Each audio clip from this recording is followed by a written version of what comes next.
There are pros and cons to working in corporate America, but eventually it sucks. I did everything right: the career, the 9 to 5, the paycheck, and in the end, I still felt miserable. So I did something drastic. I walked away from it all to live full time on cruise ships. In this video, I'm going to show you why I left, what my new life looks like now, and how much it costs to live this beautiful lifestyle. And if you stick around to the end, I'll show you the YouTube income that I earned while sailing through paradise. If you ever thought there's got to be more to life than working just to survive, you are not alone. Let me break down exactly what this lifestyle really costs. No fluff, just the actual numbers from March and April. You might be surprised how affordable freedom can be. Hey y'all, if you're new to the channel, welcome. If you're not, welcome back. I'm Linnell. I sold everything and now I live on cruise ships full time. If this video is a blessing to you, I want to encourage you to give it a thumbs up, subscribe to the channel, and then turn on notifications. Hit the bell for all notifications so that you never ever miss another video. And follow me on my journey from poverty to paradise. When I first started working in corporate America, I absolutely loved my job. I loved the work culture, the place that I was working in, the people that I worked with, the actual work that I did, the culture, the company, everything was awesome. I was promoted twice, so I was in 3 different positions at the company. And eventually, my final position with the company, things went downhill. The culture at the location that I was in was totally ratchet. And there were other things that started to come out just in general, working in corporate America. And so these are the top reasons of why I felt like corporate America had become too toxic to work in, and it was no longer the place for me. By the time I left, I still absolutely loved the work that I did, which was accounting. I could still do that all day and night. I absolutely loved it. One of the first things regarding working in corporate America is that politics matter more than work. So promotions, raises were all about who you know and not what you know. It was not about the value that you bring to the company. And if you didn't rub the right elbows, if you didn't network with the right people, then you were stifled as far as where you could go. Another thing that made working in corporate America undoable for me was that you live for, well, I started living for the weekends. And if you ever get that feeling where you need 2 days to recover from 5 days, it's like, I need those 2 days because those last 5 days were hell. Yeah, something is broken if you need 2 days to recover from 5. I'm just saying. Another thing was having to ask for permission as if I was a child in grade school, as far as taking vacation time, being nervous about sick days, and if you're going to have to encounter some consequences for not being at the office. I recall one time I wanted to take a week off, and you know a week means you have a weekend coming up, you got that week off, then you got another weekend, and then you go back to work on Monday. I was actually denied my week of vacation, and instead I was told that I could only take off from a Wednesday to Wednesday. So I took off on a Wednesday, I got 1 weekend, and then I came back on the following Wednesday, which totally sucked. It meant that I didn't have 2 weekends, I only had 1 weekend during the vacation period. I didn't like being treated like I was an elementary school kid, having to ask for permission and getting vacation requests denied, having to bring in a note from the doctor when you're sick and things like that. Sometimes I didn't feel ill enough to go to the doctor, but didn't feel well enough to go to the office. If I have the flu, I don't need to go to the office to get a doctor's note saying I have the flu. I don't want to give it to anybody else. I feel crappy. I don't want to go in the office. So being treated like a kid was another real downfall of working in corporate America. Another thing that was what irked me about corporate America is you end up doing other people's work for the same pay. For instance, with me, when, and I think this happened with a lot of people, when COVID hit, there was a lot of downsizing of positions, whether it was natural attrition because people left, they didn't want to be there, they decided to go to another job, whatever the case may be, or because the company was doing some layoffs and had to slim down the department, whatever the case may be. And then all of a sudden, yeah, you get work. Well, I got work. That was not my work. It was not even in the sphere of my accounting. If you know anything about accounting, there's different types of accounting, different departments. So there's accounts receivable, accounts payable, there's audit. The accounting that I was doing at this position was inventory accounting. So I would be given work from other people's desks and expected to do it on top of my regular 40 to 60 hours of work a week work. And listen, I got enough issues doing my own job. I'm enjoying doing it, but don't be piling other people's stuff on top of me. Somebody else got to take this. And of course, you did not get the extra pay that came with the extra work. That is super annoying. Another thing was that pay increases did not rise.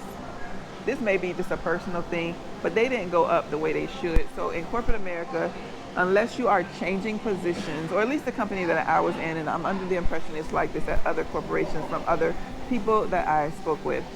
So normally, unless you're changing positions, the pay raise was around 3 to 5%, and you normally got 3 to 4% unless you did something outrageously awesome, and then you might get 5%. There was no 10%, 20% raises. But yeah, it didn't matter if you saved the company hundreds of thousands of dollars, you would still get your 3 to 5% raise wherever you landed on that annual review. That's where you landed, and then the only way you could go up higher than that was to change positions. Didn't matter what inflation was, didn't matter what your merit is, didn't matter how much value you added to the company. So there was really no incentive to add a whole bunch of value to the company because even if you went way above and beyond, the max you're going to get is 5%. I did not like that. Another thing that really, for me personally, brought a lot of things to where I'm just not taking this anymore. So there were two things. One was and I mentioned this in another video, one was the office culture. As I said, I worked in several different offices with this company. The first couple places was it two? Yeah, it was 2.5 because I worked, in my first position, I worked the main job and then I worked at a satellite site where I did accounting for. And then I was in the corporate office up in Peoria, Illinois.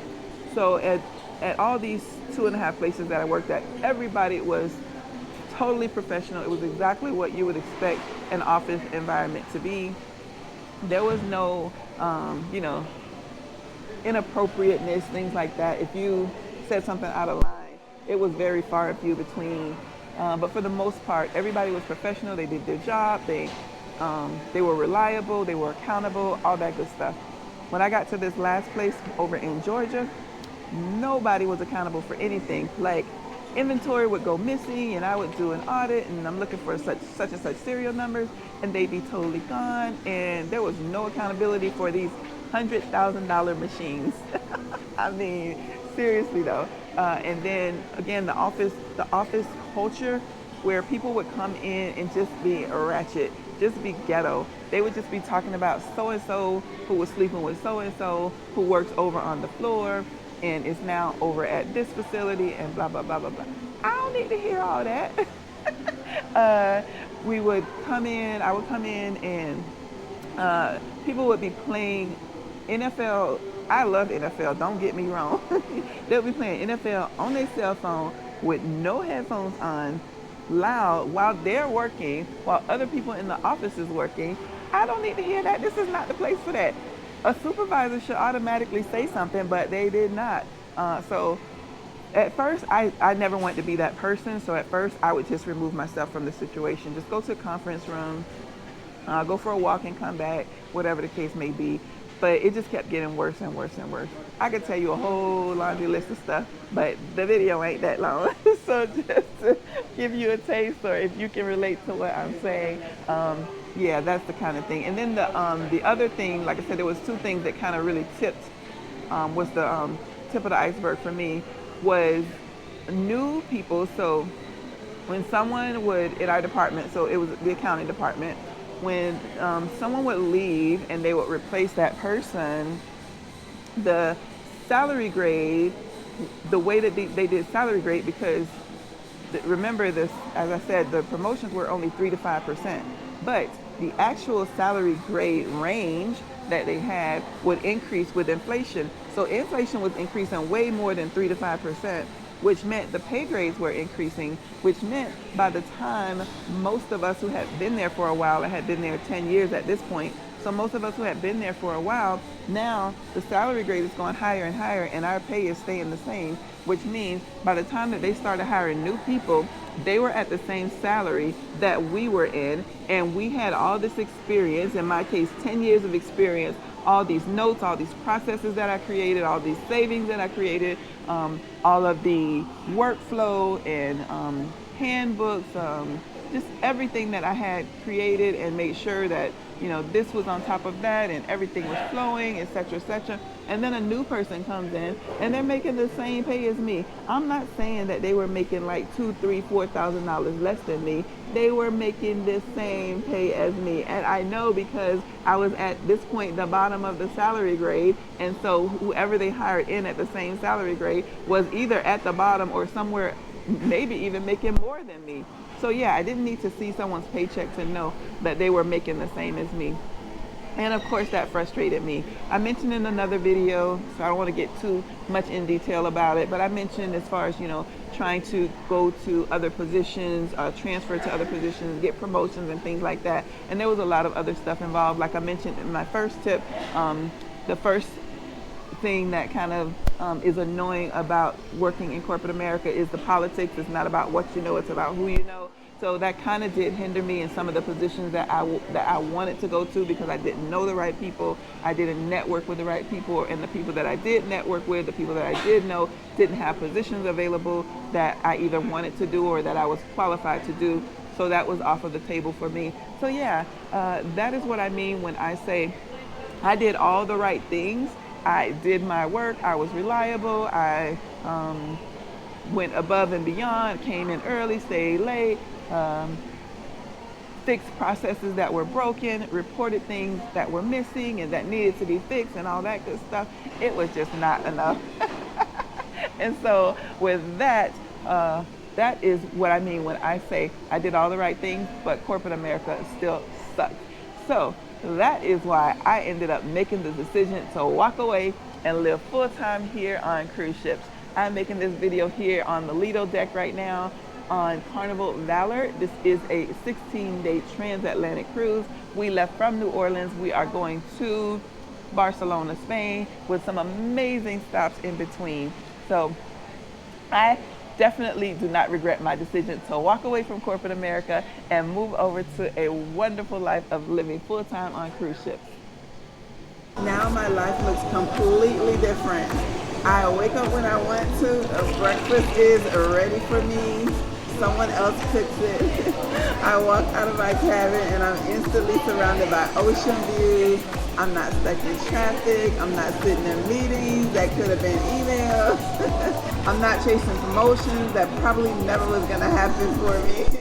Instead, I spend my days exploring new places, meeting interesting people from all over the world, and working on something I actually care about, my YouTube channel. I've traded deadlines and dress codes for sunsets and sea days. It's not perfect, nothing is, but I finally feel free. And that's worth more to me than any paycheck I ever got from corporate America. Speaking of YouTube, I'm going to get out of this hot tub now. I'm going to head back to my cabin so I can tell you what my YouTube earnings were for the last couple of months. Let's head over.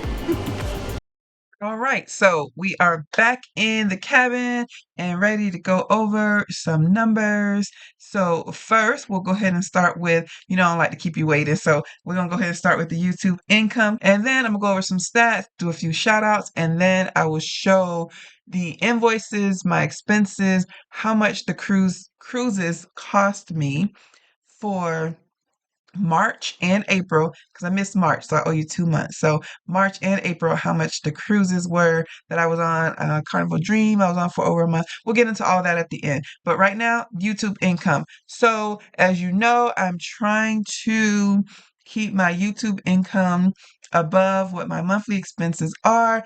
For March, my income was 55.41, and for April, it was 44.92. So not as high as January and February, obviously, but well above what my goal is of about 2,500 to 3,000. And that's if you remember from the last time I did an update on my income, what I had already made through February has already covered a 1 full year of travel. So all of this new income that's coming in, I'm going to be putting that away for next year's travel. So already, so far, so good. So for March, 55.41, and for April, 44.92. Already, both of those months cover all of my expenses, and it is going down because of I had that viral video in January, February, but I think hopefully it's gonna stay at an average of about 4,000 a month. We shall see what May does, but that's where we're at right now. Year to date, and haven't been doing YouTube for a full year yet. So my very first video was actually published on June 5th. So I go back to June 4th of 2024 through the current month, which would be the end of April. Year to date, I have estimated revenue of 45,254, which I am super proud of, very happy about that because my expenses, if you recall, are about 2,500 a month without YouTube, not including any YouTube expenses. So 30 grand is going to cover me for a whole year. So I would love to duplicate that again next year. We shall see what happens. And again, this is only from June to April, so I guess it's 11 months, right? So from May 1st to June 3rd would be a complete year of me posting on YouTube. So yeah, 45,254 over an 11-month period. That's about a little bit more than 4,000 a month, because yeah, a little bit more than 4,000 a month. So yeah, if I can keep it up at 4,000 a month, I will be ecstatic. If not, that's fine. I still have my savings and investments that I can live off of. But yeah, YouTube, keep doing your thing. um, I will note that this is super incredible because most YouTubers do not get monetized within the first 2 months. If you recall, my channel was monetized, so I started in June, and by the second month, I was already monetized. How long does it take to succeed? This is different for everybody, but I'm going to be honest with you. It usually takes most content creators 5 to 7 years to become full time content creators. And I know that's not what a lot of you want to hear. Yeah, so as Roberto was saying, most channels don't get monetized as quickly as mine did. And I definitely account me getting monetized so quickly because I took the YouTube After 40 course that is given by Grounded Life, Rob and Allie. And I mentioned this in my monthly videos in case you are thinking about starting a YouTube channel or you have a YouTube channel and you are trying to get it monetized. I highly recommend this course. This is what I took as my foundation. And I give most of the credit of me getting monetized quickly to me following the courses, the classes, the modules in this course. It is absolutely phenomenal. It's about 200 bucks. And I do have a link in the video description. If you are over 40 and you are thinking about starting a channel, this is the way to go. I am in there, included in the course. There are modules that are about anywhere from I don't think any of them are more than 10 minutes. So about 5 to 10 minutes long. You can take them at your own pace, but it walks you through step by step of not just throwing out a YouTube channel and hoping that it will get monetized, but it teaches you what you need to do to get monetized. And if you get monetized even 1 month, 2 months sooner than what you would have, it will have paid for itself because again, right now, at least this course is only $200.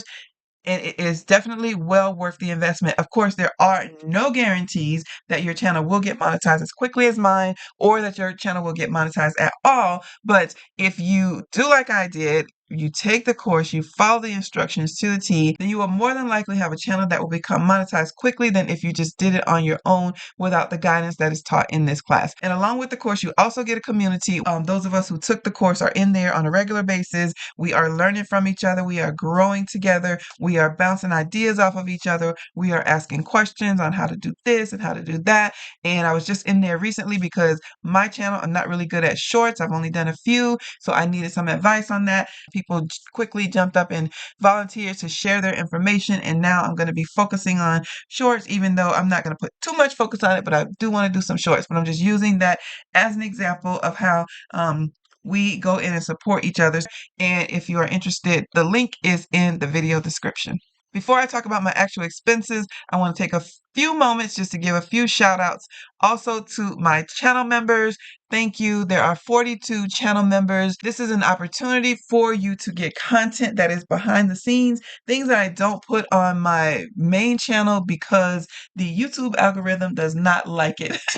So for instance, most of the viewers for this channel are coming to see content regarding me living full-time on cruise ships, regarding me finding my way from poverty to paradise, regarding me living on a budget of $2,500 a month. So when I put out videos, for instance, about hotel reviews, pre and post hotels, where I stay at for cruises, or like my train ride, or some other behind the scene things regarding my YouTube channel and things like that. YouTube algorithm does not like it on my main page, so I put that there behind the membership. If you are interested in joining, there are 3 different levels. You can join whichever level you want. You can join for 1 month and then you can jump back out, or you can have a continuous membership ongoing. That is fine. Whatever works best for you. I appreciate every support that I get as I continue to grow this channel and trying to understand the best way to present information to you as a viewer, to make sure I'm bringing you value, to make sure the little things behind the scene, like the thumbnails, the thing you see when you're scrolling on YouTube, how to get attention, how to make sure that my content is the best that it can be. That is what I use the channel membership funds for. If you're interested in joining, all you have to do is go to any of my videos. There should be a join button and click there. If you want to support the channel and you're not interested in being a member, I also have a PayPal donation button. You can always just send a donation there. And of course, whenever I have a live or a video, there is a way for you to just send a thanks or a super chat. So any kind of way that you want to support the channel, there are different means, and I appreciate each and every one. There are some of my channel members who have their own YouTube channels. Some of them are established content creators and some of them are new to the game. So I just wanted to give a shout out to them. In case you're looking for some other established YouTube content regarding travel and different things that are similar to my channel, those channels are out there. Or if you're looking to support an up and coming channel, then there are some members in my channel under both categories. And right now in the membership that I can tell, hopefully I didn't miss anyone. If so, shoot me a note and I apologize and I'll get it fixed next month. But right now there are 7 content creators that are in my membership, and I'm going to put a link to their channel in the video description so you'll easily be able to go and support them if you are interested in just a quick glance at what their channels look like. So if anything tickles your fancy, make sure after the end of this video you go over to the video description and you click on their videos, you click on their channels and go ahead and subscribe to them. All right, and then the last slide that I want to show you before I show you the actual invoices for my March and April expenses is just a quick glance at some of the statistics, because I talk about these things during the videos all the time and you're probably wondering what the heck is she talking about? But it's just interesting to see some of the behind the scenes things that are going on. Like quite a few times I mentioned that I know most of you are watching my channel on TV, and it's because in that middle top slide, you can see YouTube tells me that 57% of you watch on TV. And also, I know that over 80% of you, what is that? 3, 4, 5, 6, 7. Yeah, 80% of you are 45 years and older. So I do try to make content that is for us older people, which is why in most of my videos you won't see me focus too much on the kids activities, but I try and bring you, say if I'm doing a ship tour, things that we as older adults would be involved in. So that's just, again, some statistics that I see behind the scenes, and I thought you might be interested in checking those out. All right, enough with that. If you came to see how much I spent for the months of March and April, and if whether or not I stay within budget, we're going to go take a look at that right now. For March and April, so I started out March, so my last video ended with March 1st. So we're going to start on March 2nd for this video. I believe I was on Mariner of the Seas. I had booked 5 cruises back to back on Carnival Dream. I took the first 3, then the 4th one I canceled to go get on Mariner of the Seas so I could get in Royal Caribbean system. And I'm really glad I did because I'm getting a lot of free cruises from that one cruise. And then I went and got on the 5th leg of Dream. So on March 2nd, I got on that last leg of Carnival Dream, and that one was not a free cruise. So you'll see that these were deeply discounted but not free cruises. And I think it was because it was spring break. Because I had had so many free cruises, it was still worth it for me to book these and keep them in my itinerary. And so you'll see that this is not the only one like that. But yeah, this cruise here, the total was 1,068. There was 938 was the cruise rate, and port fees and taxes was 130. But I got 250 back in onboard credit. As I've mentioned plenty of times before, I don't count the onboard credit. I subtract that from the fare because I could easily just take my cabin card, go to the casino, put $250 on a machine, don't play it at all, cash out the $250 and put it in my pocket and use it for whatever I want. So I'm going to subtract that $250 onboard credit from this amount, and that made that cruise $818 for 6 days. Still pretty good. Carnival Dream was out of Galveston, Texas. Once I got off of that cruise, I decided to take a break to see some family that I hadn't seen in ages.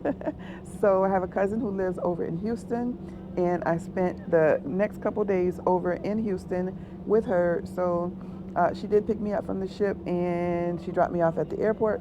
So I didn't have any transportation costs. I didn't have any hotel costs. We did go out a couple times, so you'll see later in my miscellaneous expenses. She paid for some meals and she cooked some, and I bought some. You know how it goes. But anyway, as far as the housing portion, there's no housing portion for March 8th and 9th. I do have a flight that I took that I'm not going to include in this section because the first section here, I'm just talking about my housing, how much it costs. So my first time in Arizona, I had no idea this was out here. Say hey, Auntie. She is showing me the ropes. Yep, showing her the desert. There is life in the desert. I see. This is like nothing like what I see in textbooks. It's totally different. Oh my I God. have a picture. I don't have to.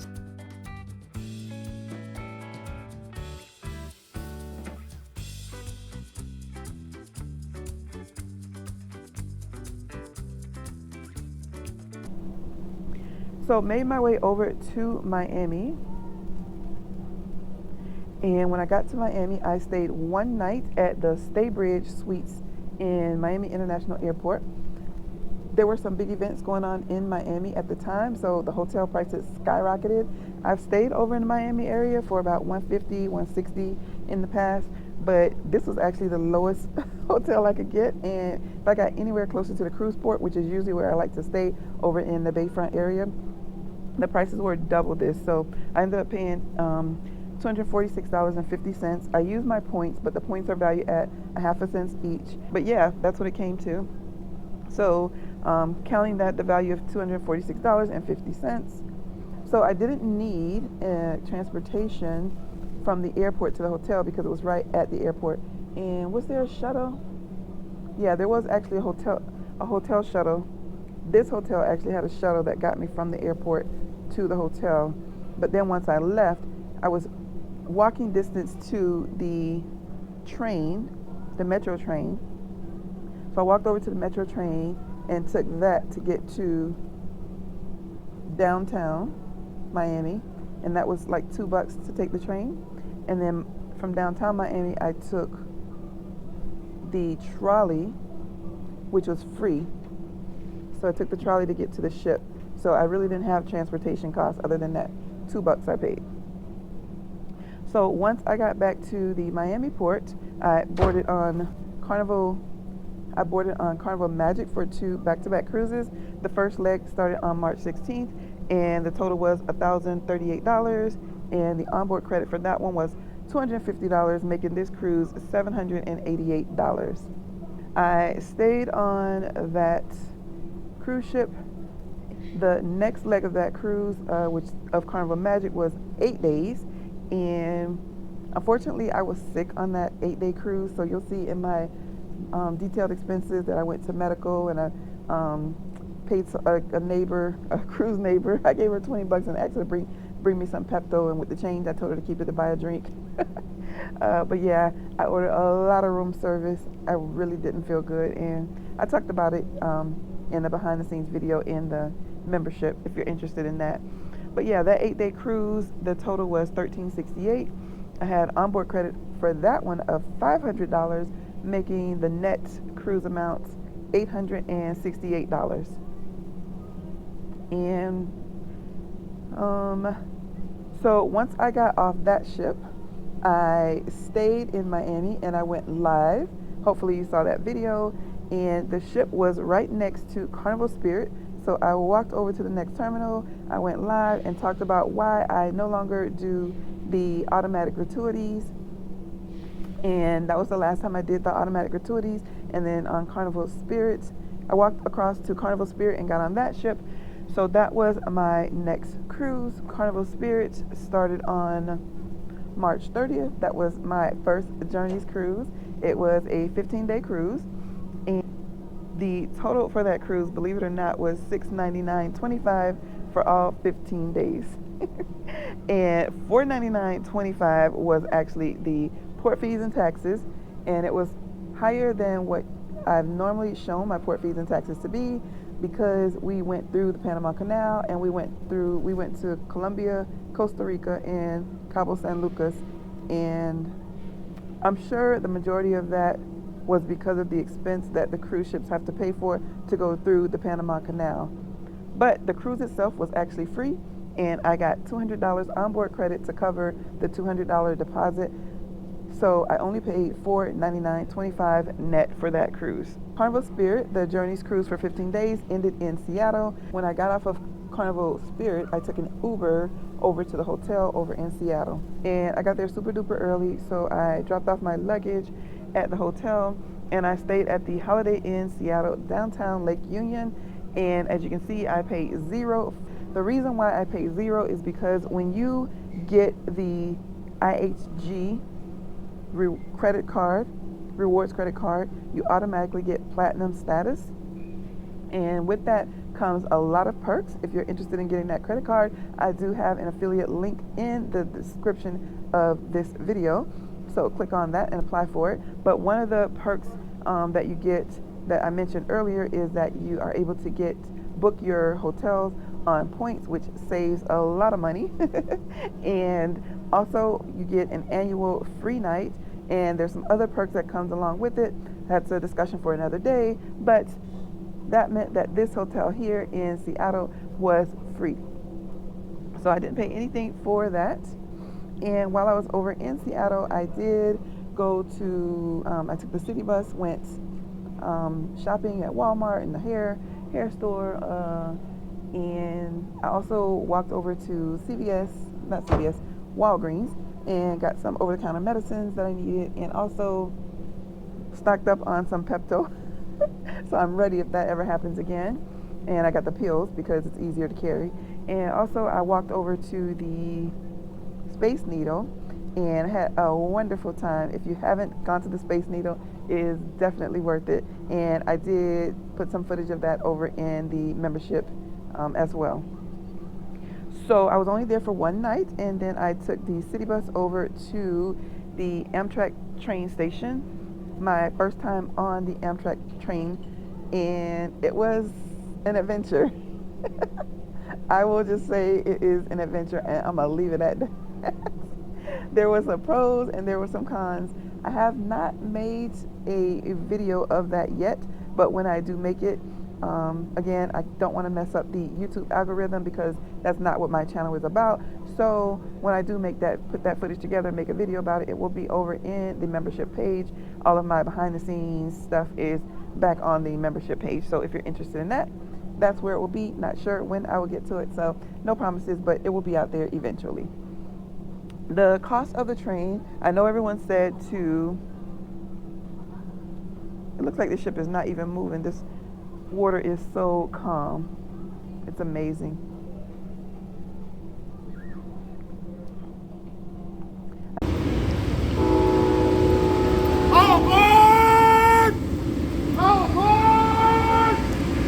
I know you told me in the comments that I should book a roomette, but being that this was my first time on a train, I wanted to experience it the right way, how most people experience it. So I did book a coach seat. I did pay a little bit extra, very little. What is that? $13. So I would be able to have the upper level, and so I would be able to cancel if there was any kind of issue. So I paid $135 for the train ticket. Can't really beat that. There was an incident with the train where I was supposed to get there. I left on the 15th. I was supposed to get there the night of the 16th. I was going to just wait it out in the hotel, not in the hotel, in the airport or train station, wherever it was taken, and then get to my cruise the next morning.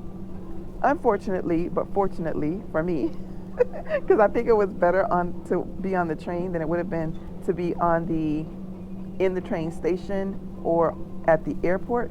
So for me, I benefited because the train was actually 12 hours late. So it did not get to the train station until the morning of the 17th, which was when my cruise was. So I was kind of panicking, but kind of knew that I had a whole bunch of cushion.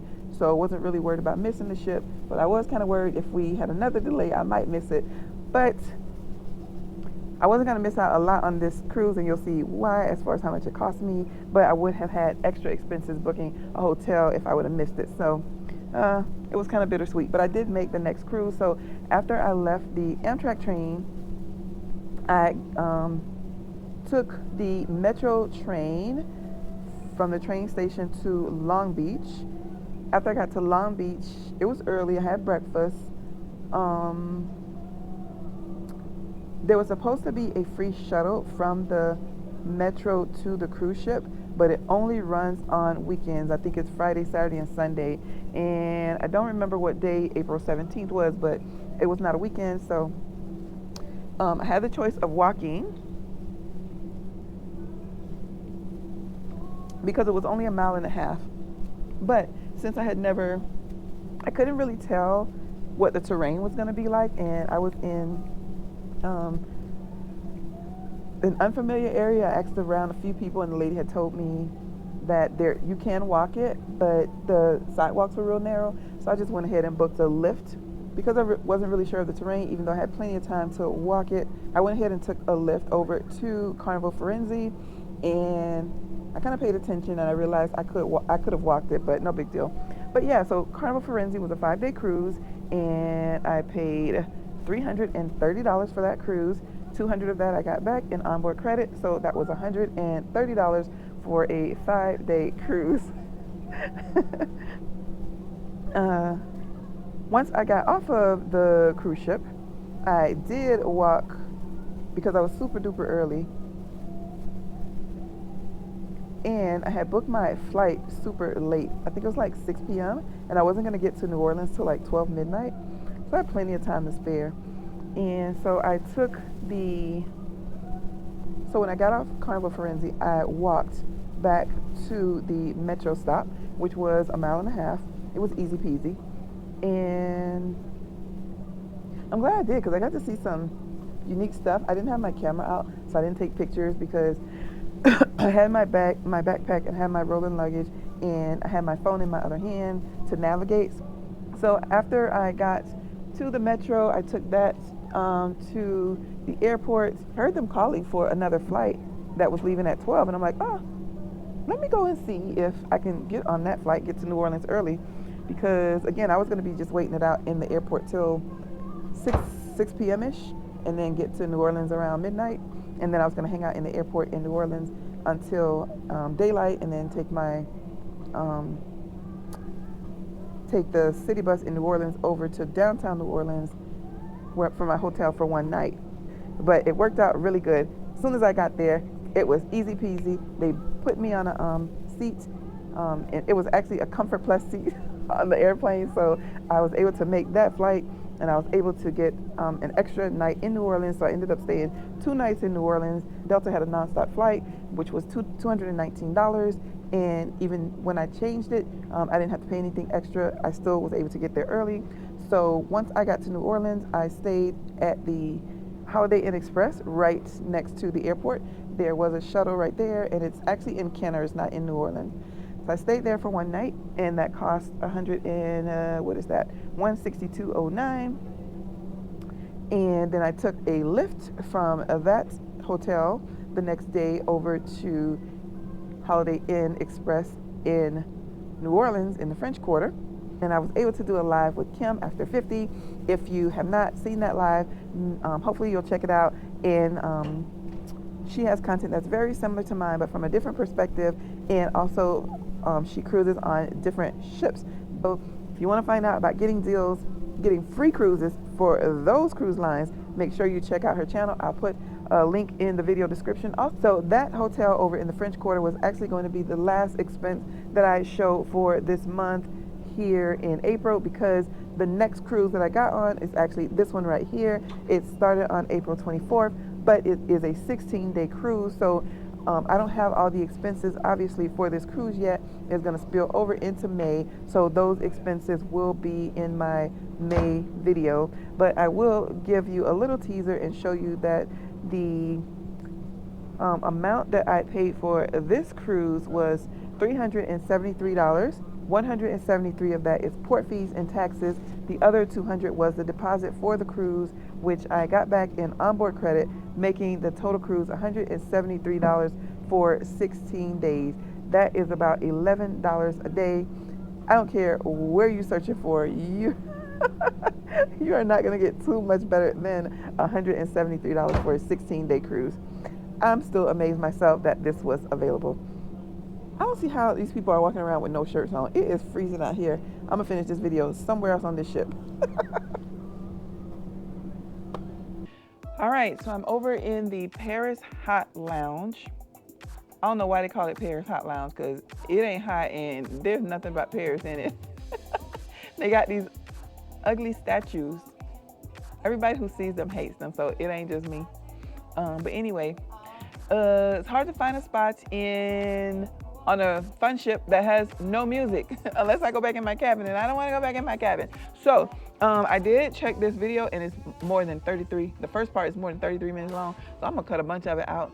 And if it sounds like I'm being short, it's just because that video was too long, and you don't want to hear all that. You want to get to the nitty gritty. So I'm gonna get to the nitty gritty on this last part. So as usual, to sum it all up, my housing cost for March and April was $36.67, and you can see here the breakdown of where I stayed and how much it cost net. And this is only the housing portion. This does not include the transportation, the airfare, the additional food and things like that. All of that will be in a different slide. So moving on to the next slide, I'm going to break them down into their months. So I'm going to start with March. In March, you can see that the total of the cruises was $2,620. That was $700 more than February. And overall, between the hotel and the transportation and the food, they kind of net with each other. But overall, for the whole month, March was $786 more than February was. And you can see on the right-hand side, March has been my highest month. I'm not sure if it's always going to be like that. Maybe it was because it was spring break, or I can't remember what exactly was happening when I got the deals. I don't know. But yeah, $3,478. It's okay because some of my other months were so much lower, but that does bring my total year to date from July through March, $20,503. $34.78, that includes 28 days for March, because the first day of March was over in with my February expenses, and the last couple days are going to go into the April expenses because of when the cruises started. So $34.78 divided by 28 days came to $124 a day. So unfortunately, I did not meet my goal of $65 per day, trying to stay at an average of $2,000 a month for my travel goal. The next couple slides, I will leave them there so you can pause if you are interested in seeing the details of how much different things cost. And even though I didn't pay for housing when I was in Houston and Phoenix, the cost of the cruises were that much more significant, where my expenses are still higher than what they have normally been in a monthly period. Moving over to the next slide, April was not as high as March was, but for the time period, because it's only 25 days that I'm counting in April, because remember, part of this cruise started, so this cruise started April 24th, 7 days in April, I'm not even counting, and I still came to $1,985. Now, mind you, it was definitely way lower than March was, but April is still higher. $1,985 divided by 25 days, that's $79 a day. So again, I did not meet my goal of $65 per day. And again, you can see from the chart how much I spent in each category, how much the cruises were, how much the hotels were, the transportation, and the food. I have all of those details either in the previous slides that I already went over for my housing costs, or in the next two slides, which are the last two slides actually, that are going to show all the excursions that I took, which kind of fall into miscellaneous, how much the cruises were. I already talked about the cruises, but my other miscellaneous expenses as far as transportation and food and hotels and all that good stuff. But I do want to point out that it has been 10 months, so July through April. I had an initial goal to spend $2,000 a month, which comes to $24,000 a year. You can see the total year to date is $22,488, and that only leaves me with about $1,500 left for the last 2 months, May and June. Even though this cruise here was super cheap, I can tell you I'm definitely gonna go over $24,000. So I was not able to stay under my budget of $2,000 a month. So thankfully, I'm glad that I had my YouTube income to cover me, and I'm not too sad about going over the let me see, May and June. So yeah, so this cruise is going to be included in the May expenses. I have some travel over in Europe while I'm waiting for this cruise to go through dry dock, and I'm going to include that travel in my May and June expenses. And then I get back on this ship in June and take it back to New Orleans. So the expenses for this cruise going back will actually be my final expenses for the year. So if you're not already subscribed, make sure you subscribe so you'll be able to see how far over budget I'm going to be.